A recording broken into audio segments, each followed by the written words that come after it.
everyone, it's Renee at Tailspin Farm, and I want to jump on today to show you how I ply 2 bobbins full of Angora. I had this question pop up on my Facebook, and I thought it was a great video to do. I have 2 full bobbins. Typically, most of my yarn is 2-ply. I've done 3-ply a couple of times, but for what I do, it's not necessary. What I use my yarn for, it's not necessary. And I haven't mastered the single ply yarn yet. And that's one of my goals for this year, is to work on that. So today I'm going to be showing you how I take 2 bobbins full of Angora and ply them together to make yarn. I'm going to tilt you down. I have, and hopefully this angle will work, I have my Ashford Kiwi here, and I use this to ply quite often because it has a bigger bobbin than what my Ashford Traveler does. What I'm going to do is just put them here, each bobbin on the Lazy Kate.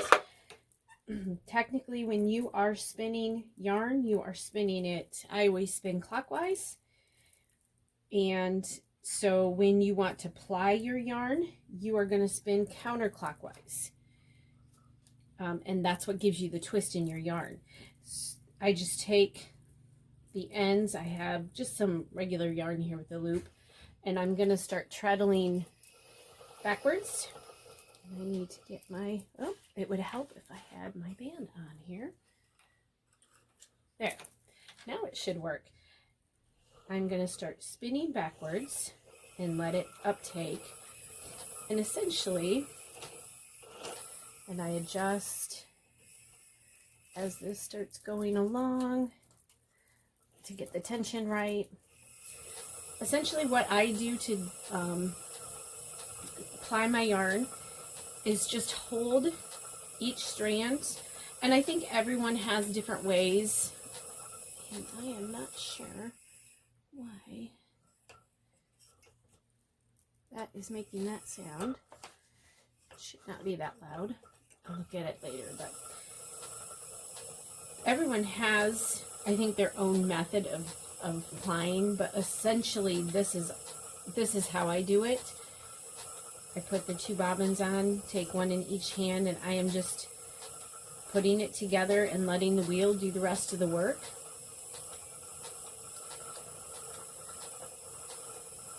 And you can see it fills up pretty fast here. And I did not measure, this was the fiber that I got off my rabbits this week. Beatrix and Marshmallow, my 2 English whites. And so this, I did not weigh how much fiber I had before I did this. I am spinning for the Spin Her Free. Spinolution is doing a charity for sex trafficking, and you can find out, if you go to spinherfree.com, you'll find out all the information. There's still time. I think you can still sign up. You make a donation, and they are actually giving away a wheel for one lucky winner. But I'm also doing this through the Crafty Housewife Yarns. You can find that group on Facebook and Instagram also. They are doing a spin along for this event also. And so I don't really necessarily need to weigh and measure how much is on each bobbin. And I don't often do that. A lot of my work, I have about, let's see, I have 16 rabbits right now. I have 2 pure white ones, and I think I have 6 or 8 gray, various colors of gray, dark and light. And then I have some taupey caramel colored, brownish, that I typically will take color by color and groom them all together and just get what I can get and then put it onto bobbins. And that's how I sell my yarn. I don't necessarily, right now, I'm not selling my yarn packaged for 50 yards per skein. I just skein it up with what I have. So it's more of a much more of a hand spun type luxury fiber.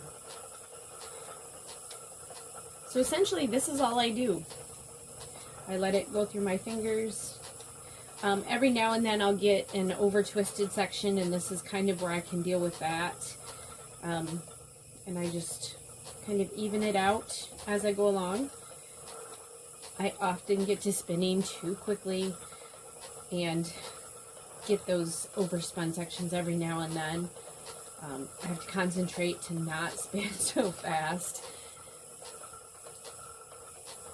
And so there you have it. Let's see, let me see if I can put, essentially it's just going to spin back on itself. It's a hard view to see. So I hope that helps.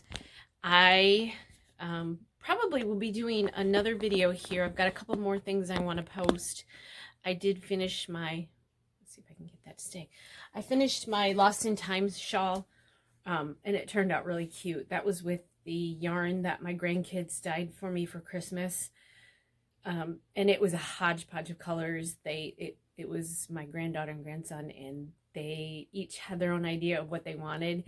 And so I took another color to put it all together, and it really turned out cute. So that shawl is a fun shawl. It has lots of texture, and it worked really well for all the colors that I had. And then Saturday, I groomed 2 of my other rabbits and got all of this. So I know what I'll be working on later today. After I get this plied, I have all of this Angora to spin yet. So I hope that helps. I hope that was a good view. And if you have any questions about plying, you can message me below. You can find me on Instagram and Facebook at Tailspin Farm. And I usually, if you message me on there, I will usually get right back with you. So I hope you have a great day, and I hope this was helpful, and we'll talk to you soon. Bye.